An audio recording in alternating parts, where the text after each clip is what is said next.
She needed me to want her more than she wanted me. Section 1. The kind of attraction that feels illegal. The first time I saw Vivian Hart, I didn't just see a woman.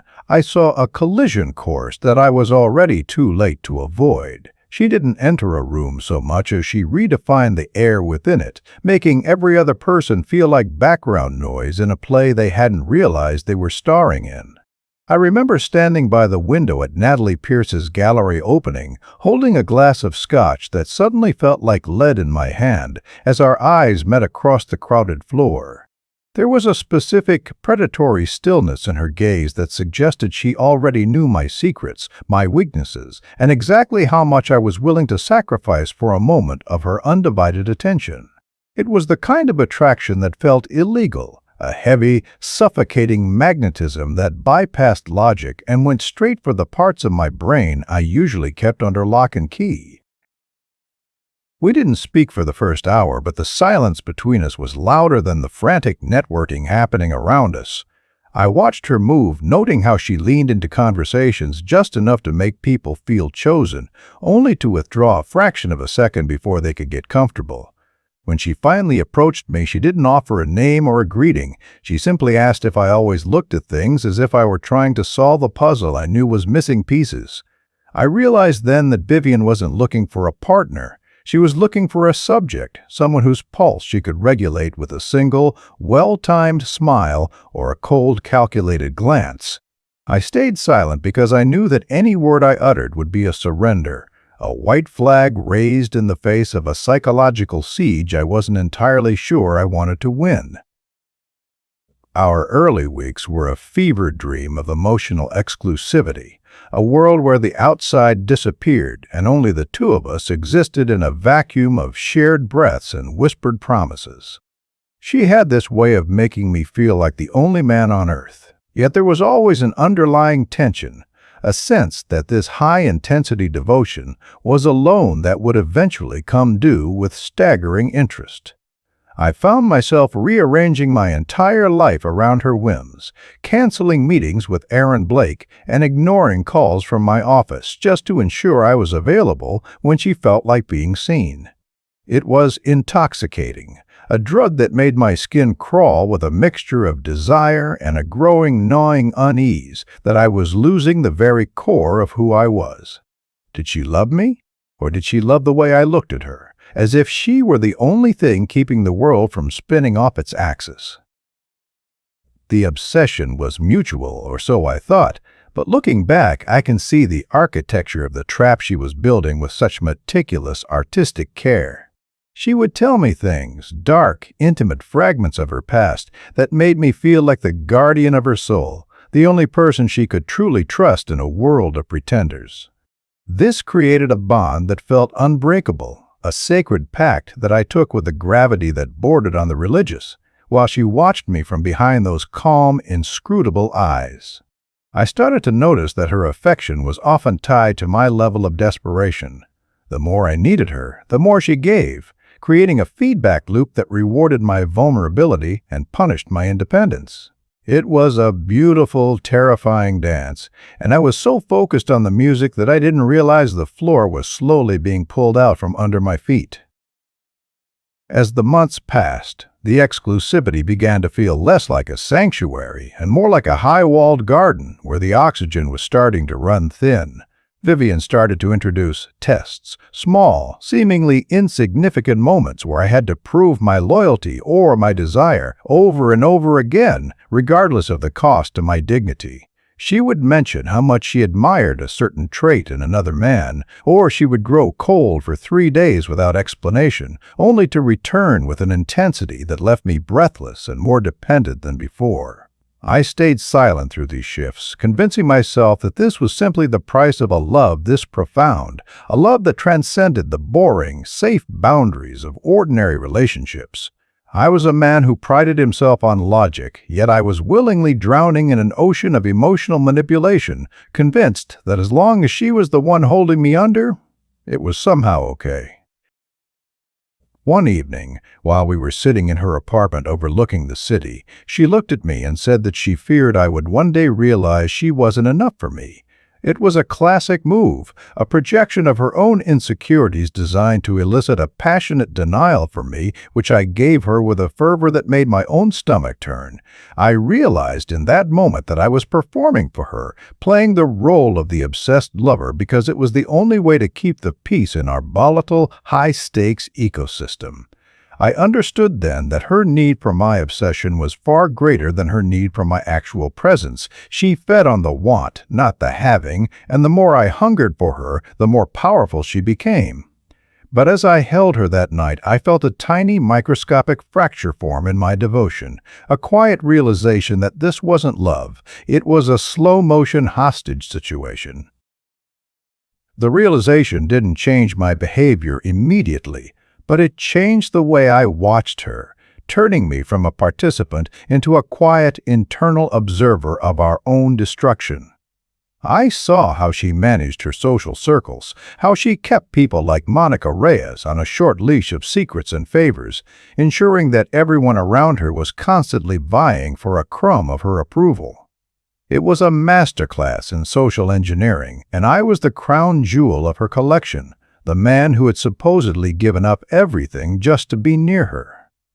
I started to wonder what would happen if I stopped providing the fuel for her fire, if I simply became a mirror that reflected her own coldness back at her instead of the warmth she expected. The thought was dangerous, a spark of rebellion in a mind that had been conditioned to obey, and I felt a surge of something that felt suspiciously like the first breath of fresh air after a long, dark winter. I realized that our connection wasn't built on a shared future, but on a shared delusion that she was the center of the universe, and I was the satellite destined to orbit her forever. This illegal attraction was only illegal because it stole from the self, stripping away layers of identity until there was nothing left but a hollow shell that existed only to crave. I watched her sleep that night, her face calm and innocent, and I felt a profound sense of mourning for the man I used to be before I walked into Natalie's gallery. I knew then that the next phase was coming, a shift from the honeymoon of obsession to the cold reality of a power struggle I hadn't even realized I was signed up for. The air in the room felt heavy, pregnant with the weight of things unsaid and the shadow of the betrayal that I could already feel gathering on the horizon like a storm. As the sun began to rise, I made a silent vow to myself that I would no longer be the one to blink first in this game of emotional chicken. I would stay, I would observe, and I would wait for the moment her mask slipped, not out of malice, but out of a desperate need to find the exit I had missed months ago.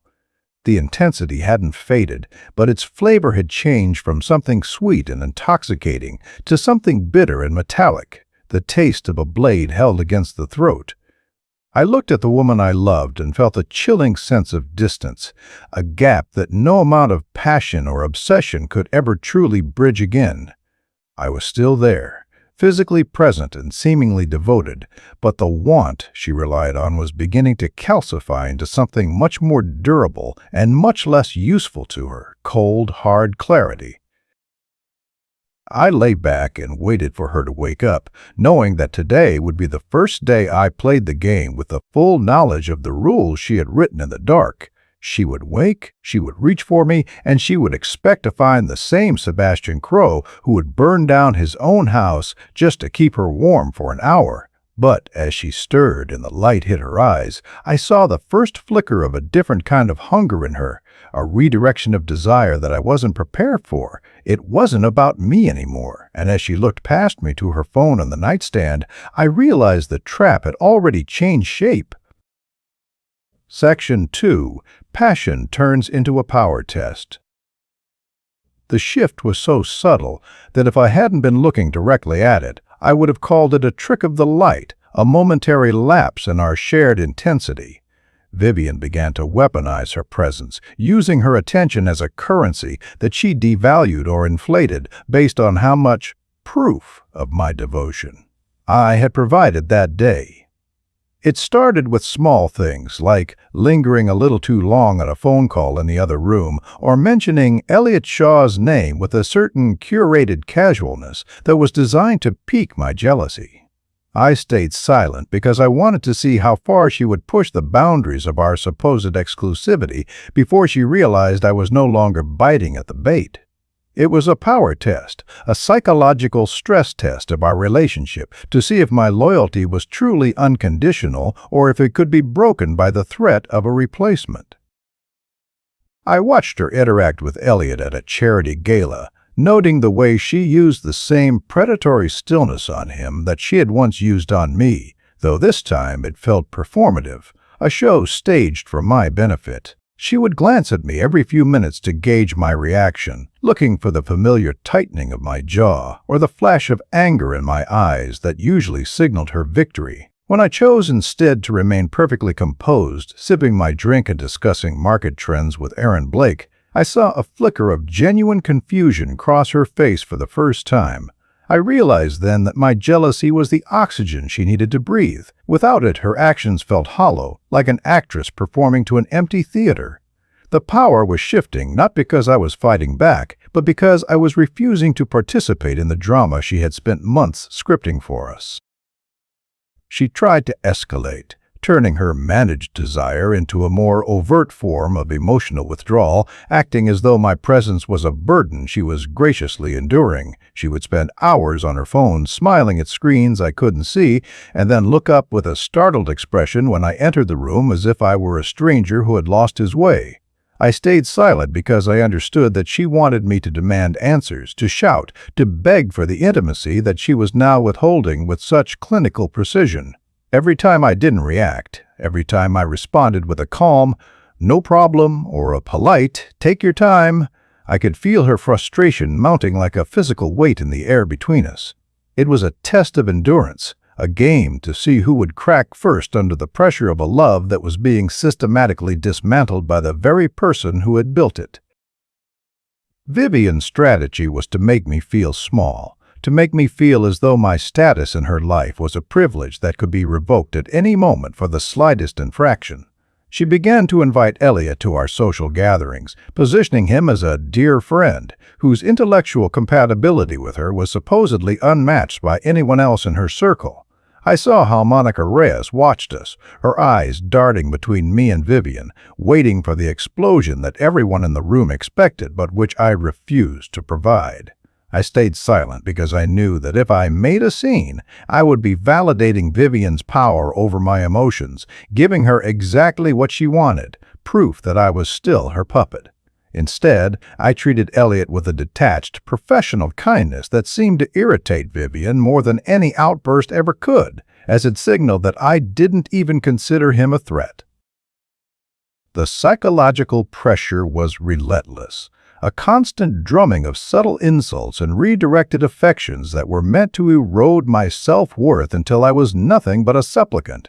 She would forget to mention plans she had made, or she would change our dinner reservations at the last minute to a place she knew I disliked, all while watching me with a neutral, expectant expression. I realized that she was trying to force me into a position of weakness, to make me act out so she could play the victim of my unreasonable jealousy or my controlling nature. That was the moment I understood that her betrayal wasn't about another man. It was about her need to dominate the emotional landscape of our lives at any cost.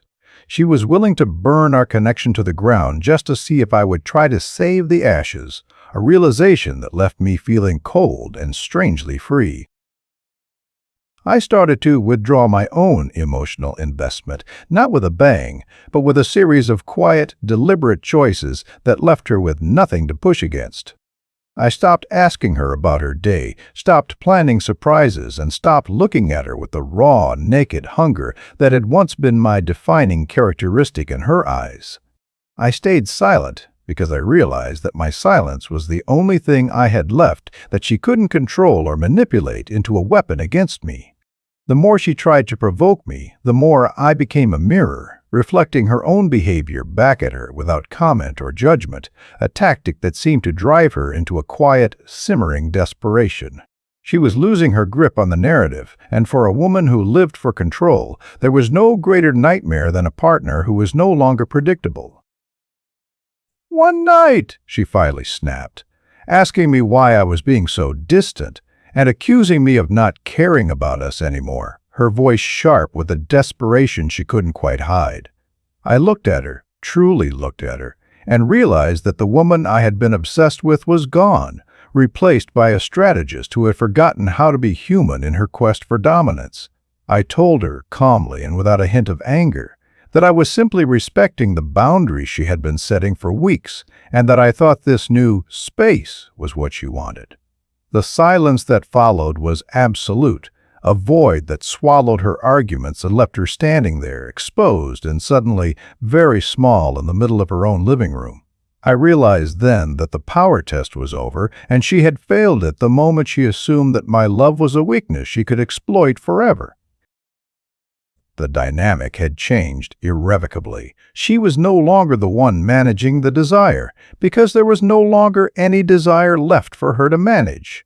I felt a sense of quiet satisfaction, a realization that by refusing to be a victim of her betrayal, I had become the architect of a new reality where she had no leverage. I stayed silent as she tried to walk back her accusations, watching her struggle to find the right words to bring back the old Sebastian, the one who lived and breathed for her every whim. But that version of me had died somewhere between the charity gala and this moment, killed by the very hand that had once held him so tightly. I knew that the next steps would be even more difficult, as she realized that her currency had no value in the world I was now building for myself. As I left her that night, I saw the first real crack in her composure, a look of genuine fear that she was losing something she hadn't realized she valued until it was already out of reach. It wasn't love that she was afraid of losing, but the reflection of herself as an irresistible force that could break anyone she chose to target. I stayed silent as I walked to my car, the cool night air feeling like a benediction after the suffocating heat of her passion. I knew that she wouldn't stop here, that she would try new tactics, new men, and new betrayals to try and get a rise out of me, but I also knew it wouldn't matter. I had seen the man behind the curtain, or in this case, the void behind the beauty, and I was no longer afraid of the dark she carried with her. The drive home was quiet, a rare moment of peace in a life that had been defined by the noise of her expectations and the clamor of my own redirected needs. I realized that the betrayal had reached its confirmation phase, not through a confession of physical infidelity, but through the calm, undeniable reaction I now had to her presence. I was no longer a participant in her power tests. I was the judge who had already delivered the verdict and was now simply waiting for the sentence to be carried out. I looked in the rearview mirror and didn't see a broken man, but someone who had finally learned the value of his own silence in a world that demanded he scream. But as I pulled into my driveway, a thought occurred to me. What would she do when she realized that her most powerful weapon, my own heart, had been turned into a shield? Section 3. I realized desire was being managed. The shield I had built was invisible, but its weight was felt in every interaction that followed that cold, clarifying morning. I began to see our relationship not as a romance, but as a series of transactions where Vivian was the only one allowed to set the exchange rate. I realized then that my desire for her wasn't a natural byproduct of our connection, but a resource she had been carefully mining and refining for her own purposes. Every touch, every lingering look, and every whispered confession was part of a broader strategy to keep me in a state of perpetual hunger, ensuring that I was always leaning toward her, never fully satisfied. I stayed silent because I wanted to watch the machinery of her manipulation without the interference of my own emotions, observing how she adjusted her price. The moment she felt my interest begin to stabilize. It was a Tuesday evening when the clinical nature of her affection became undeniably clear as she sat across from me at dinner, her eyes scanning her phone with a practiced indifference. She wasn't just ignoring me, she was performing the act of ignoring me, a subtle distinction that changed everything about the way I perceived her presence. She would look up occasionally to see if I was waiting for her attention, and when she found me perfectly content with my own thoughts, her brow would furrow in a microscopic display of annoyance. I realized then that she didn't actually want to be alone with her thoughts. She wanted to be the reason I couldn't be alone with mine. Her desire was being managed, turned on and off like a faucet to see how much of a drought I could withstand before I begged for a single drop of her validation. I watched her manipulate a conversation with Monica Reyes over the phone later that night, her voice shifting into a tone of manufactured vulnerability that I had once thought was reserved only for me. It was like watching a master clockmaker take apart a watch I thought was unique, only to realize she had 100 others just like it, all ticking to the same artificial rhythm.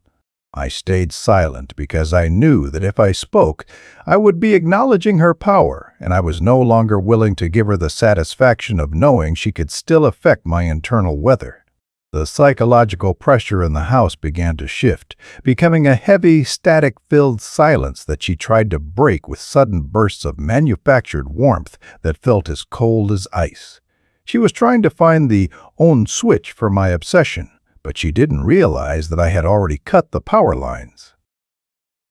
The tests became more frequent and more transparent as she started comparing our life to the lives of people she barely knew, always highlighting what I was supposedly failing to provide.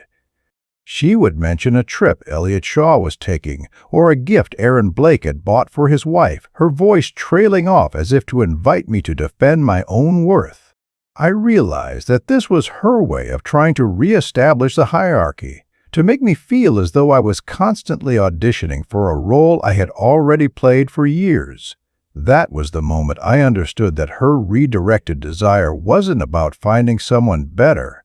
It was about making me feel that I was becoming worse. I stayed silent because I knew that any defense I offered would be a confession of insecurity, and I was finally starting to feel the strength that comes from having nothing left to prove to a person who doesn't value the truth. As the days turned into weeks, the management of desire became her full-time occupation, a desperate attempt to regain the leverage she had lost when I stopped reacting to her provocations. She would leave articles open on her laptop about losing the spark, or talk about how Natalie Pierce's new partner was so emotionally present, her eyes darting to me to catch a flicker of pain. I stayed silent because I was busy dismantling the pedestals I had built for her, watching as she shrank back down to human size, stripped of the divine importance I had once projected onto her.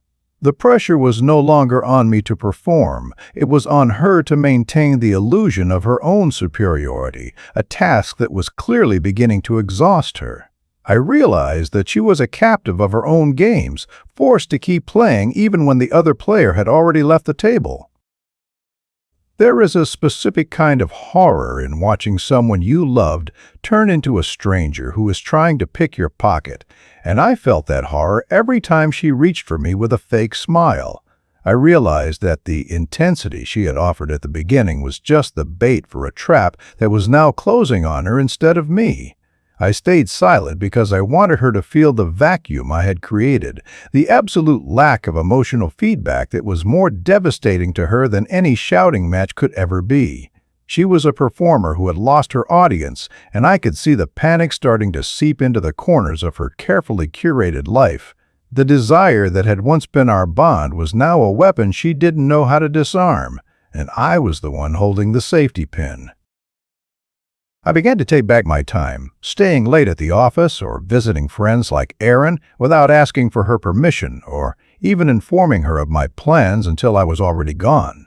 I realized that my previous loyalty had actually been a form of permission for her to mistreat me, a realization that made my skin crawl with a mixture of shame and newfound resolve. She tried to use her silence as a punishment, going days without speaking to me, but I treated it as a gift, a peaceful respite from the constant noise of her psychological maneuvering. I stayed silent through her cold shoulder because I found that I actually preferred the quiet of my own company to the chaotic, demanding presence of a woman who only saw me as a status symbol. The shift was internal, but the consequences were becoming visible in the way she moved through our home, hesitant, unsure, and increasingly desperate for a reaction. Vivian's redirection of desire was no longer a secret she was keeping from me. It was a flag she was waving in my face, trying to get me to chase it.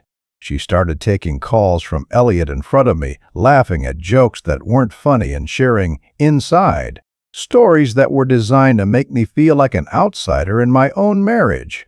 I realized that she was trying to create a vacuum of jealousy that she expected me to fill with desperate acts of devotion, but I simply watched her with a detached, clinical interest. I stayed silent because I knew that her betrayal was only effective if I accepted the role of the victim, and I had already decided to be the witness instead. The pressure was mounting, but it was pressing inward on her, collapsing the hollow structure of her ego as she realized that her most potent currency was now worthless. That was the night I understood the true meaning of silent dominance, as I sat across from her while she flirted openly with a man on her screen, and I felt absolutely nothing. No anger, no jealousy, not even a flicker of the old obsession that had once defined my very existence. I realized that I had finally won the test she didn't even know I was taking, the test of whether I could survive without the oxygen of her approval. I stayed silent as she eventually put the phone down, her face pale and her eyes searching mine for some sign of the man she used to be able to break with a single word. I gave her nothing but a polite, empty smile and asked if she wanted more tea, a gesture so mundane and devoid of passion that it seemed to strike her like a physical blow. As I walked to the kitchen, I realized that the betrayal was now fully confirmed, not because of what she was doing with Elliot, but because of what she was no longer doing with me. She had redirected her desire, but in doing so, she had accidentally redirected my attention back to myself, a place she could no longer reach or control. I felt a quiet, rising power, a realization that the collapse of our love was the only thing that could truly set me free from the cage she had built for us. But as I reached for the kettle, I heard her voice behind me, small and cracked for the first time, asking me if I even saw her anymore. I didn't turn around immediately because I knew that the answer would change everything, and I wanted to savor the last few seconds of the silence I had fought so hard to earn. Section 4. Betrayal doesn't always touch another body. Betrayal is often pictured as a physical act, a collision of bodies in a dark room, but the betrayal Vivian was practicing was far more surgical and devastating. She was systematically transferring the intimacy of our shared history to a third party, treating our secrets like common gossip to build a bridge toward someone else. I realized that she was telling Elliot Shaw things I had said in confidence, using my vulnerabilities as the currency to buy his interest and keep him engaged in her orbit. This wasn't just about another man. It was about the desecration of the sacred space we had built, a slow-motion demolition of the trust that is supposed to be the bedrock of a life together. I stayed silent because I knew that confronting her would only give her the opportunity to lie, and I was more interested in the truth that was unfolding in the quiet spaces between her words. The pressure of being a secondary character in my own life was immense, a constant grinding sensation of being erased while still standing in the room. Vivian would mention discussions she had with Elliot about topics we used to debate for hours, her tone suggesting that he understood her in a way I simply couldn't. I realized then that she was trying to rewrite our history, making it seem as though our connection had always been lacking, always been a precursor to this purer bond she was now cultivating. That was the moment I understood that her betrayal was designed to make me question my own reality, to make me feel that I had imagined the depth of our love. I stayed silent because I was busy documenting the evidence of her emotional theft, watching as she handed over the keys to our shared internal world to a man who didn't even know the value of what he was receiving. I saw them together at a gallery event for Natalie Pierce, and the way they leaned into each other wasn't sexual. It was conspiratorial, a shared language of glances and half-smiles that excluded everyone else. I realized that Vivian was using Elliot as a mirror to reflect a version of herself that was younger, lighter, and unburdened by the weight of our shared years and responsibilities. She was redirecting the exclusivity that had once been my prison, making him the new warden while I was left to wander the empty halls of our relationship. I stayed silent because I understood that she was trying to provoke a reaction of righteous jealousy, a scene that would justify her eventual departure and make me the villain of her story. Instead, I stood at the edge of the room, a ghost in a well-tailored suit, watching the woman I loved perform the autopsy on our marriage with a smile on her face. The psychological pressure was no longer a weight I carried alone. It was a tension that radiated from her every time she looked at me and didn't see a broken man. She started to push harder, inviting Elliot to join us for drinks with Monica Reyes and Aaron Blake, forcing me to play the host to the man who was currently stealing the architecture of my life. I realized that she wanted me to feel humiliated, to feel the social death of a man whose wife is openly courting his replacement in front of his peers. I stayed silent because I knew that my dignity was a far more powerful weapon than her cruelty, and every moment I remained calm was a moment her plan failed to achieve its primary objective. Aaron watched me with a mixture of pity and confusion, but I didn't need his sympathy. I needed the clarity that only comes when you've already accepted that the house is burning and there's nothing left to save but yourself. Vivian's betrayal was a series of redirected desires, small streams of attention that she turned away from me until the reservoir of our connection was nothing but cracked mud and old memories. She would answer his texts during our private time, her face lighting up with a genuine warmth that she had carefully withheld from me for months. I realized that she wasn't just cheating, she was performing an emotional extraction, taking everything that was ours and making it theirs, while I was still forced to pay the bills and keep the lights on. That was the moment I understood that this was a test of my competence and my restraint, a challenge to see if I would crumble under the weight of a betrayal that didn't even have the decency to be physical. I stayed silent because I was already moving my pieces on a board she didn't realize existed, preparing for a world where her redirection would find no destination. The internal monologue in my head was no longer a plea for her to come back. It was a cold, rhythmic counting of the cost of her actions, a tally of every secret she had traded and every moment she had stolen. I realized that by not touching another body, she felt she was technically innocent, a delusion she used to justify the emotional carnage she was leaving in her wake. I stayed silent because I wanted her to keep believing that lie, to feel secure in her loyalty, while she continued to gut the heart of our partnership for the entertainment of a stranger. The pressure was building to a breaking point, but I wasn't the one who was going to break. I was the one who was going to let the structure collapse under its own weight. I watched her laugh at something Elliot said, a joke I had told her 3 years ago, and I felt the last chord of my affection snap with a quiet, satisfying click. One evening while we were alone, she tried to re-engage me with a series of leading questions about our future, her voice dripping with a false sincerity that made my stomach turn. I realized that she was trying to see if she still had a backup in me, a safe harbor to return to if her new adventure with Elliot didn't provide the status or excitement she craved. I stayed silent for a long time, letting the question hang in the air like a heavy curtain, before I simply asked her if she thought Elliot would find her as fascinating when he finally saw the mechanics of her interest. The look of pure, unadulterated shock on her face was worth every month of silence, every moment of suppressed rage, and every redirected desire she had thrown my way. She tried to stammer a defense, but I simply stood up and walked out of the room, leaving her with the silence she had used as a weapon against me for so long. I realized that the betrayal was now her burden to carry, not mine, because I was no longer invested in the outcome of her games or the state of her heart. I had stopped competing for what was mine because I realized that anything that could be so easily redirected was never truly mine to begin with. I stayed silent because there was nothing left to say to a woman who saw love as a power test and loyalty as a currency to be traded for a higher status. The psychological pressure in the house was now entirely focused on her, a vacuum of her own making that was starting to draw the air out of her lungs. I looked at the photos on the mantel, the smiles, the shared trips, the fake exclusivity, and I saw them for what they were, props in a play that had finally reached its final act.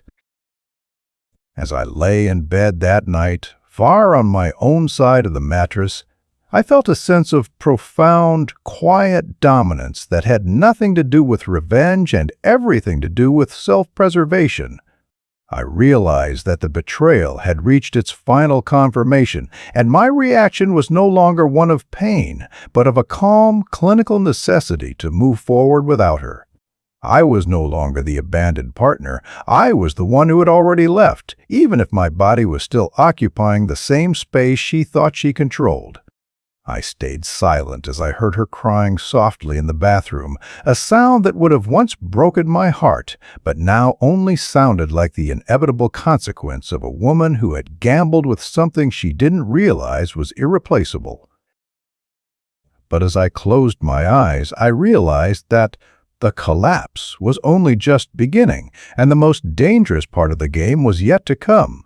She would panic when she realized that the want she relied on from me was truly gone, and a woman like Vivian Hart doesn't go quietly into the night when she feels her control slipping.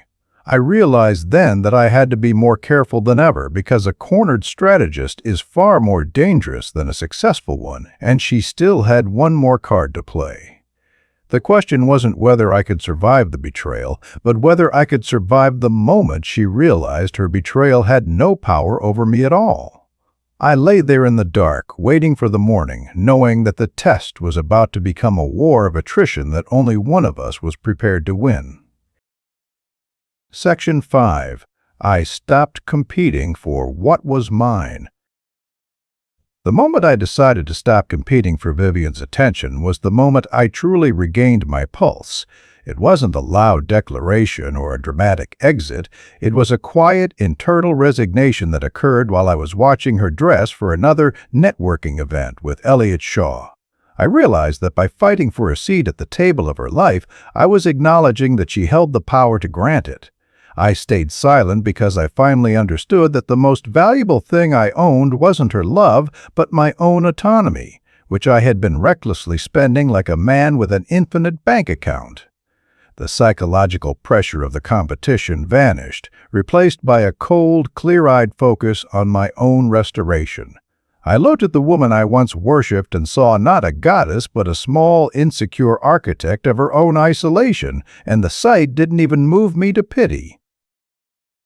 I began to reclaim the hours I had previously dedicated to analyzing her moods and decoding her silences. I spent my evenings at the office, not out of a need to escape, but out of a genuine desire to reconnect with the competence that Vivian had tried so hard to erode. I found that without the constant background noise of her managed desire, my mind was sharper, my decisions were more decisive, and my confidence was returning in waves. I realized that she had been a parasite on my ambition, feeding on my focus until I was nothing but a shell of the man I used to be. I stayed silent about my successes, not giving her the satisfaction of knowing I was thriving without her validation. This was the beginning of the quiet power shift, an invisible relocation of my center of gravity from her world back to mine. I stopped asking where she was going, who she was with, or when she would be home, treating her movements with the same polite indifference I would show a distant neighbor. I watched as this lack of inquiry began to grate on her, as she would offer unsolicited details about her day just to see if I would bite. She would mention how brilliant Elliot's latest project was, her voice rising slightly at the end, as if inviting a challenge or a spark of jealousy. I would simply nod, offer a brief, supportive comment, and go back to my reading, never once looking up to see the frustration blooming on her face. I realized then that my jealousy had been her primary entertainment, and without it, her life with Elliot was becoming a tedious performance for an audience that had already left the theater. The social fallout was fascinating to observe from my new, detached perspective. At a dinner party hosted by Monica Reyes, I watched as Vivian tried to orchestrate a moment of public neglect, leaning into Elliot while pointedly ignoring my contributions to the conversation.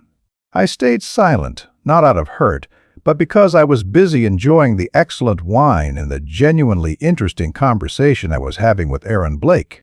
I realized that Vivian's power relied entirely on my cooperation. If I didn't feel humiliated, her attempts to humiliate me were nothing but empty gestures in a crowded room. Aaron noticed the shift, his eyes widening as he saw me deflect her subtle barbs with a grace that bordered on the supernatural. I wasn't competing for what was mine because I had realized that what was truly mine, my dignity, could never be taken by someone so fundamentally shallow. I began to make plans that didn't include her, booking a solo weekend at a coastal retreat that we had always talked about visiting together. When she found the confirmation email, she asked why I hadn't invited her, her tone a mix of entitlement and a new, sharp edge of insecurity. I told her, calmly, that I assumed she would be busy with her own social calendar and that I didn't want to impose on her newfound freedom. I stayed silent as she tried to process this, watching the gears turn as she realized that her redirection of desire had worked too well. She had successfully pushed me away, but she hadn't anticipated that I would find the distance so incredibly refreshing. The psychological pressure was now firmly on her, as she realized that the man who had once been her most loyal subject was now a sovereign nation that no longer recognized her authority. This period of endurance wasn't about waiting for her to change, it was about waiting for the last of my emotional attachments to her to wither and fall away. I realized that every time I didn't react to her provocations, another piece of the cage she had built for me dissolved. I stayed silent because my silence was the most honest thing I had left to give her, a reflection of the growing void where my obsession used to live. I watched her try to reestablish our emotional exclusivity by sharing a fake secret about Elliot, a transparent attempt to pull me back into her web of intrigue. I simply thanked her for the information and suggested she might want to discuss it with Monica instead, as I was currently more interested in my book. The look of sheer, unadulterated confusion on her face was a masterpiece of unintended consequences. The internal monologue that used to be a frantic search for ways to please her had become a calm, rhythmic meditation on my own independence. I realized that the love she offered was a transaction where she always ended up with the profit and I always ended up with the debt. I stayed silent because there is no way to argue with a balance sheet that is so fundamentally broken. You simply close the account and walk away. The pressure in our home was becoming unbearable for her, as she was forced to confront the fact that she was no longer the sun around which I orbited. I saw her watching me from across the room, her eyes searching for a crack in my composure, a sign that I was still hurting, but she found nothing but a smooth, impenetrable surface. I had stopped competing, and in doing so, I had already won the only game that mattered. As the weeks passed, the invisibility of my power shift became my greatest asset, allowing me to move through our shared life with a freedom she couldn't understand. I realized that she was becoming obsessed with my indifference, her thoughts now consumed by why I no longer cared, while my thoughts were free to explore the entire world. I stayed silent because any explanation I gave would be a form of engagement, and I was committed to a total psychological disengagement. I watched her try to provoke me one last time by bringing Elliot to our home under the guise of a work meeting, her eyes darting to me to catch my reaction as they sat in our living room. I greeted him with a polite, professional warmth, offered them coffee, and then went to my study to work, never once looking back. The realization that her most potent weapon, my heart, was now a shield she couldn't penetrate, was the final nail in the coffin of our old dynamic. I realized that by stopping the competition, I had rendered her leveraged desire completely worthless, leaving her with a currency that no one was willing to accept. I stayed silent as I heard their hushed voices from the other room, noting the lack of laughter and the heavy, forced nature of their conversation. Without the backdrop of my jealousy, their connection was revealed for what it was, a shallow, opportunistic arrangement that couldn't survive the cold light of day. I felt a sense of quiet satisfaction, a realization that the walls of her high-walled garden were finally starting to crumble. But as the night wore on and Elliot finally left, I heard Vivian standing outside my study door, her breathing heavy and irregular. I didn't look up from my laptop, but I could feel the waves of panic and desperation emanating from her as she realized the silence wasn't a phase. I realized then that the next stage was inevitable. She was about to realize that control, when it has nothing to grip, feels exactly like falling. The cliffhanger wasn't whether she would try to come back, but what she would do when she realized that there was no back left to go to. I waited, my fingers poised over the keys, for the sound of the handle turning or the first words of a plea I had no intention of answering. Section 6. She panicked when control felt empty. The panic didn't arrive as a scream. It arrived as a frantic, overcompensated attempt to regain the intimacy she had so casually discarded. Vivian began to fill our home with reminders of our early days, playing the music we used to love and cooking the meals we had shared in our first apartment. I realized then that she was trying to use nostalgia as a fishing line to pull me back into the water, hoping that the familiar scent of our past would drown out the reality of her recent betrayal. I stayed silent because I was no longer that man, and the version of Vivian she was trying to project was a ghost she had killed months ago. The psychological pressure was now radiating from her in visible waves, a desperate energy that made the very air in the house feel thin and electric.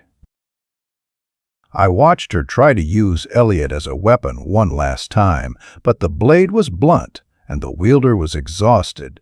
She would mention him in a way that suggested she was choosing me over him, a classic manipulation tactic designed to make me feel like I had won a prize I no longer wanted. I stayed silent because I knew that winning her was actually a form of losing myself, a realization that had become the foundation of my new existence. I watched her scroll through her messages with a performative sigh, hoping I would ask what was wrong, but I simply continued with my evening routine as if she were a piece of furniture. That was the moment I understood that her control was entirely dependent on my participation. Once I stopped playing my part, she was left holding a script with no one to read the lines with. The redirection of desire had come full circle, but instead of finding a new home with Elliot, it was now swirling around her in a chaotic, aimless vortex. She started to exhibit signs of a quiet, simmering hysteria, her movements becoming jerky and her voice taking on a brittle, high-pitched quality that betrayed her internal collapse. I realized that without my obsession to anchor her, she was drifting into a void of her own making, a space where her beauty and her status had no meaning. I stayed silent because I wanted her to feel the full weight of the emptiness she had created, the absolute lack of an emotional echo that was the true consequence of her actions. The pressure was mounting, not from my actions, but from the sudden, terrifying absence of them. At a small gathering at Natalie Pierce's home, the panic became public, though only I was attuned enough to see the cracks in her polished exterior. Vivian was trying too hard, laughing too loudly at Elliot's jokes, and touching my arm with a desperate frequency that felt like a plea for help. I realized that she was trying to prove to the world and to herself that she still had a hold on me, that I was still the man who would follow her into the dark. I stayed silent, maintaining a polite, professional distance that made her displays of affection look one-sided and slightly pathetic. Monica Reyes watched us with a growing sense of unease, realizing that the power dynamic had shifted in a way she couldn't quite explain. I saw Vivian's eyes dart to me, searching for a flicker of the old fire, but she found only the cold, steady light of a man who was already living in the future. The internal monologue that had once been filled with "why" was now filled with "how." As I observed the mechanics of her breakdown with a clinical, detached interest, I realized that she was like a spoiled child who had broken her favorite toy and was now surprised that it didn't work when she tried to play with it again. I stayed silent because there was a profound justice in watching her realize that some things, once broken, cannot be fixed by the same hands that destroyed them. The psychological pressure was forcing her to confront her own irrelevance in my life, a realization that was more painful to her than any physical blow could ever be. She was losing her grip on the only thing that had ever truly mattered to her, the ability to be the most important person in the room. One night, the mask finally shattered completely as she cornered me in the kitchen and demanded to know what she had to do to get me back. Her voice was trembling, a raw, jagged sound that was a far cry from the cool, calculated tone she had used to manage my desire just weeks before. I looked at her, truly looked at her, and realized that I didn't hate her. I just didn't care enough to even try to explain why I didn't care. I stayed silent for a long beat, letting the sound of the refrigerator hum fill the space between us, before I told her that I was already back. I was just back to being myself instead of being hers. The look of pure existential terror on her face was the most honest thing I had ever seen from her, a moment of clarity that stripped away the last of her pretenses. She tried to bargain, offering to cut off all contact with Elliot, to go to therapy, to do anything I wanted if I would just look at her the old way. Again, I realized that she was trying to sell me a version of the future that was built on the ruins of a past she had set on fire herself. I stayed silent because I knew that any agreement I made would be a lie, a stay of execution for a relationship that was already dead and buried in my heart. The pressure was so intense that I could see the pulse thudding in her neck, a frantic rhythm that matched the desperation in her eyes. I realized then that she wasn't panicking because she loved me. She was panicking because she realized she couldn't replace me with someone who provided the same level of emotional fuel. The moral victory I was beginning to feel wasn't a sense of triumph over her, but a sense of triumph over the version of myself that would have accepted her bargain. I realized that the true power wasn't in having the leverage, it was in not needing it, in being so complete within myself that her redirection of desire felt like a minor weather event. I stayed silent as she began to cry, the soft, racking sobs that would have once brought me to my knees, but now only sounded like a messy, inevitable conclusion. I watched her sink onto a kitchen chair, her head in her hands, and I felt a strange, quiet peace settle over me like a heavy blanket. I was no longer the victim of her betrayal. I was the architect of my own liberation, and the cost of that freedom was the woman sitting in front of me. As I walked out of the kitchen, I realized that the wanting me had indeed become louder than her loving him, but it was a hunger born of loss rather than a desire born of connection. She didn't want me. She wanted the feeling of being wanted by me, a distinction that changed the entire landscape of her panic. I stayed silent as I went to my room and locked the door, not out of fear, but out of a need for the privacy of my own thoughts.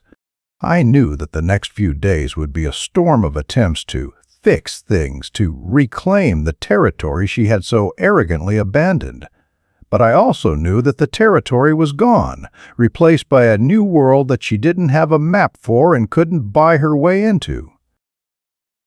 But as I lay in the dark, I heard a sound that made my skin crawl, the sound of her phone ringing, and the hushed, frantic way she answered it in the hallway. I realized that even in her panic, she was still trying to manage the narrative, still trying to keep Elliot on the hook while she fished for me. I stayed silent, my eyes wide in the dark as I realized that the game wasn't over. It had just entered a new, much more dangerous phase of mutual destruction. The question wasn't how she would try to get me back, but how far she would go to destroy me when she finally realized that I was truly, irrevocably gone. I lay there, listening to her whispers through the door, knowing that the morning would bring a revelation that would change everything we thought we knew about loyalty and betrayal. Section 7. Wanting me became louder than loving him. The house had become a laboratory of failed experiments, a place where Vivian's every attempt to spark a reaction only highlighted the cold, dead vacuum I had created around myself. I realized that the dynamics had inverted completely. She was no longer the elusive prize, but the desperate seeker, her every move telegraphing a need for validation that I was no longer willing to provide. I watched her spend hours curate her appearance for a simple breakfast, her eyes darting to me across the table, pleading for a compliment, a criticism, or even a glance of disapproval. I stayed silent because I knew that my indifference was a far more potent poison than any insult I could have hurled at her in a fit of rage. That was the moment I understood that her interest in Elliot Shaw had never been about him. It was a performance designed to make me scream, and my silence was the only review that truly mattered to her. Her obsession with regaining my attention began to eclipse everything else in her life, including the career she had once used as a shield against my emotional needs. I started to receive calls from Monica Reyes, who sounded increasingly concerned about Vivian's erratic behavior and her sudden lack of interest in the social circles she used to dominate. I realized that Vivian was losing her sense of self because that self was built entirely on the foundation of being desired by me, and without that foundation, she was simply drifting. I stayed silent during these calls, offering nothing but polite, non-committal updates that left Monica more confused and Vivian more isolated than ever before. The psychological pressure was now a constant, low-frequency hum that seemed to vibrate through the floorboards of our home, a tension that she couldn't escape because it lived within her. I watched as Elliot Shaw was relegated from a romantic interest to a nuisance, a tool that had failed to achieve its primary objective and was now just cluttering her life. She began to treat him with a coldness that was a mirror image of how she had once treated me, snapping at him over the phone and canceling their meetings with a reckless disregard for his feelings. I realized that she was trying to clear the deck for a reconciliation that existed only in her imagination, a desperate attempt to reset the clock to a time before her betrayal was confirmed. I stayed silent as I heard her arguing with him in the hallway, her voice sharp with a resentment that she couldn't quite place, but that I recognized as the death rattle of her failed strategy. She wanted me to see her choosing me, but all I saw was a woman who didn't know how to exist without a man to manipulate.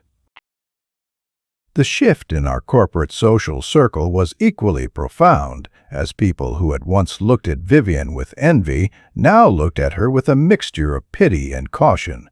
I had continued to excel at the firm, my focus sharpened by the lack of emotional turbulence at home, and my status had risen to a point where I was no longer just Sebastian Crow, but a man of considerable influence. I realized that Vivian was struggling to reconcile her image as the powerful partner with the reality of being a woman who was being quietly, systematically ignored by her own husband. I stayed silent as we attended a high-stakes dinner with Aaron Blake, noting how she clung to my arm with a grip that felt like a drowning woman reaching for a piece of driftwood. The pressure of maintaining the illusion of our high-intensity love was clearly starting to break her, and I was the only one who knew that the illusion had been dead for months. Internal monologue had become my sanctuary, a place where I could process the sheer absurdity of her sudden, frantic devotion without letting it touch the surface of my reality. I realized that she was now wanting me with a fervor that surpassed anything I had ever felt for her. But it was a hunger born of ego rather than affection. She didn't want my heart. She wanted the power she used to have over it, and the fact that she couldn't find the key to the lock was driving her into a quiet, simmering madness. I stayed silent as she tried to initiate intimacy one night, her movements forced and her eyes wide with a desperate need to feel my pulse quicken under her touch. When I politely declined and went back to my work, I saw a flicker of genuine despair in her gaze, a realization that her most reliable weapon was now useless against me. The silence between us was no longer a lack of communication. It was a form of communication so loud that it made my ears ring with the weight of things unsaid. I realized that every time she tried to love me now, she was actually apologizing for the betrayal she still hadn't had the courage to admit, a cycle of guilt and desperation that was exhausting to witness. I stayed silent because I didn't want to give her the relief of a confession, knowing that the mystery of my silence was far more agonizing to her than any truth could ever be. The psychological pressure was forcing her to confront her own shallowness, to see that her redirection of desire had left her with a life that was hollow at the core. She was a master of the game who had finally realized she was the only one still playing, and the prize she was fighting for had already left the building. I began to notice small physical signs of her distress, the way her hands would shake as she poured her morning coffee, or the way she would stare at the wall for hours when she thought I wasn't looking. I realized that the collapse of desire was not a fast process, but a slow, grinding erosion of the soul that left nothing but the hard, cold bedrock of reality behind. I stayed silent as I watched her try to reinvent herself for me, changing her hair, her clothes, her interests, all in a frantic attempt to find the version of herself that I once found irresistible. But I was looking at her through a lens of complete clarity, and all I saw was a stranger who was trying to wear the skin of a woman I used to know. The power had shifted irrevocably, and the leverage was now entirely in my hands, though I had no intention of using it for anything other than my own peace. One evening, she sat me down and tried to explain everything, her voice a fragile, trembling thread that seemed ready to snap at any second. She talked about her confusion, her fear of losing herself, and her need for validation, all the classic excuses of a person who had prioritized their own ego over a shared life. I realized that she was waiting for me to comfort her, to tell her it was okay, and to welcome her back into the warm, suffocating embrace of our old obsession. I stayed silent for a long time after she finished, letting the weight of her words sink into the floor like lead, before I simply asked her if she truly believed that anyone could ever go back to a house that had been burned to the ground. The silence that followed was the loudest thing I had ever heard, a final definitive answer to a question she was too afraid to ask out loud. As I walked out of the room, I felt a sense of profound, quiet satisfaction, a realization that the moral victory I had been seeking was already mine, and it felt exactly like nothing. I realized that the true end of desire isn't hatred, it's the absolute lack of any emotional investment whatsoever, a state of being that rendered her every action meaningless. I stayed silent as I heard her door lock, knowing that she was finally alone with the silence she had tried so hard to fill with the noise of other men and fake passions.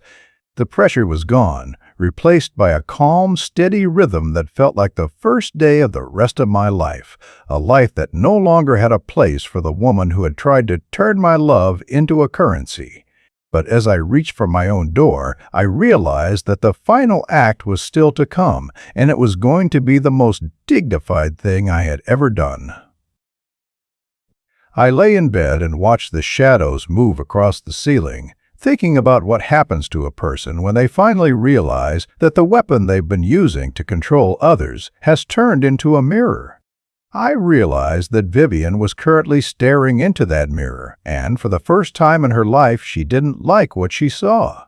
I stayed silent as the house settled into the deep, dark quiet of the night, a silence that was no longer a weapon or a shield, but a simple, undeniable fact. The wanting me had indeed become louder than her loving anyone else, but it was a sound that reached me from a distance so great that it didn't even disturb my sleep. The only thing left to do was to close the book on a story that had already been written in the dark, and to wait for the morning to bring the final, necessary closure. Section 8. What happens when desire loses its weapon? The final section of our shared life didn't end with a confrontation or a dramatic reveal. It ended with the quiet, methodical removal of my presence from the space we had once called home. I had already secured a new apartment and transferred my accounts, acting with a cold, professional efficiency that left no room for sentiment or second thoughts. I realized that the ultimate form of dominance wasn't staying to witness her suffering, but leaving her with the absolute silence of my absence, a void that she could never fill with all the managed desire in the world. I stayed silent as I packed the last of my things, ignoring her desperate attempts to engage me in one last deep conversation about where we went wrong. That was the moment I understood that the answer was irrelevant. What mattered was the fact that I was finally free of the need to even ask the question. Vivian watched me from the doorway, her face a mask of restrained agony that she couldn't quite maintain as she saw the physical evidence of my departure accumulating in the hallway. I realized that she was finally experiencing the social death she had tried to inflict on me as her friends and colleagues began to distance themselves from a woman whose primary source of status and stability was walking out the door. I stayed silent as she tried to make a final plea, her voice a hollow, desperate whisper that sounded like it was coming from someone who was already half gone themselves. I realized then that her beauty and her intellect, the weapons she had used to navigate the world and control the men in her life, were useless in the face of a man who simply didn't want anything from her anymore. The pressure was gone, replaced by a sense of authority that didn't need to be stated to be felt. The process of moving out was a study in restraint and timing, a series of deliberate choices that ensured my transition was as clean and dignified as possible. I realized that by not engaging in a revenge scene or a public outing of her betrayal, I was maintaining a moral clarity that she could never achieve, regardless of how much she tried to play the victim.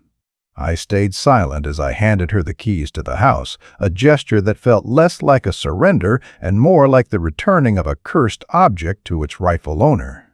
I watched her hand tremble as she took them, her eyes searching mine for a flicker of regret, but she found only the calm, steady gaze of a man who had already moved on. That was the moment I understood that my victory was complete, not because I had hurt her, but because I had stopped caring if I did. The consequences for Vivian unfolded naturally and inevitably as the lack of my redirected energy left her with nothing to push against and no one to mirror her own inflated sense of self-importance. I heard from Erin Blake that she had eventually broken things off with Elliot Shaw, realizing too late that his interest was as shallow as the attention she had used to attract him in the first place. I realized that she was now living in a world of her own making, a world where desire had lost its weapon and she was left with nothing but the echoes of her own manipulation.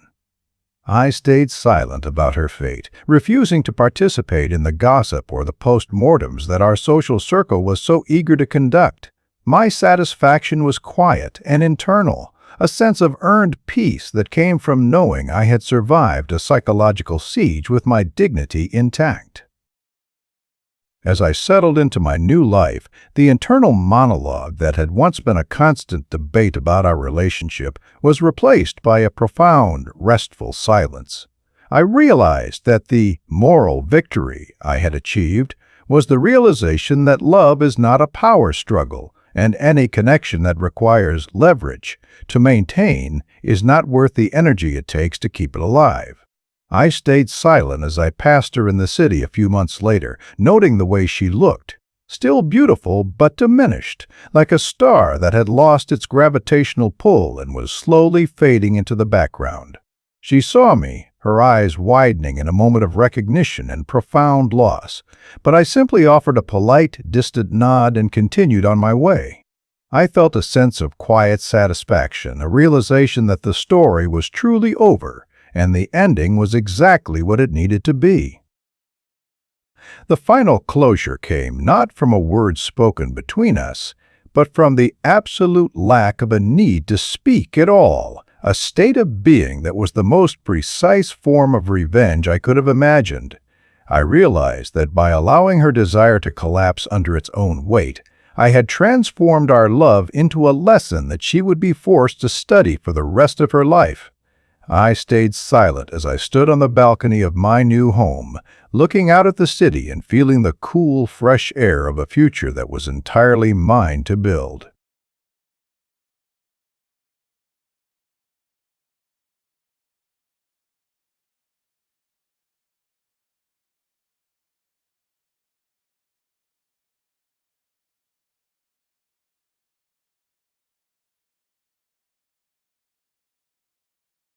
In Reg Ag, than her to define myself that had allowed her to define my worth. The pressure was finally gross, to bemba the version of my worth. Vivian Hart was a memory now, a high-intensity fire that had burned itself out and left nothing but cold ashes and the memory of a warmth that was never really there. I realized that the tests she had set for me were actually tests for herself, and she had failed them the moment she assumed that my loyalty was a weakness to be exploited. I stayed silent as I thought about the man I used to be, the one who would have given everything for a moment of her attention, and I felt a sense of profound mourning for him, tempered by a pride in the man I had become. The betrayal had been confirmed, the power had shifted, and the consequences had unfolded with a natural, inevitable grace that required no intervention from me. I was the survivor of a psychological war, and my prize was the absolute, unshakable ownership of my own soul. What happens when desire loses its weapon is that it becomes a mirror, and for Vivian, that mirror would always show the face of the man she had lost because she couldn't stop trying to break him. I realized that this was the most dignified ending possible. A resolution that left her with her status and her beauty, but without the one thing that had given them meaning, my respect. I stayed silent as I closed the door to the balcony, the sound of final, satisfying click that marked the end of the narrative and the beginning of a silence that was truly mine. The moral closure was complete, and the final emotion I felt was a quiet, steady satisfaction that didn't need to be shared to be real. I had won the game by refusing to play it, and in the end, that was the only victory that mattered.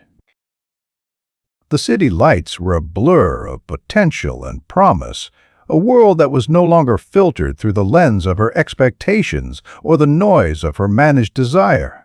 I realized that the emotional addiction I had felt for her was a sickness I had finally recovered from, leaving me with a sense of health and clarity I hadn't known was possible. I stayed silent as I prepared for sleep, the deep, restful sleep of a man who no longer had to guard his heart against the person sleeping next to him. The story was over, the trap was empty, and the architect was long gone, leaving only the silence of a life that was finally, truly, and irrevocably my own. And as the darkness took me, I knew that the morning would bring a new story, one where I was the only architect and the only judge of my own worth. I closed my eyes and let the silence wash over me, a benediction and a promise of a future that was finally, beautifully silent. I realized that the greatest power of all is the power to let go, to walk away from a fire that no longer warms you and into a cold that you are finally strong enough to face. I stayed silent as the last thoughts of Vivian Hart faded into the background, a ghost in a machine that had finally stopped running. The desire had lost its weapon, the betrayal had lost its sting, and I had found the only thing worth fighting for in the first place, myself. The story was finished. The silence was absolute, and for the first time in a very long time, I was at peace. Thank you for watching. Don't forget to like, comment, share, and subscribe.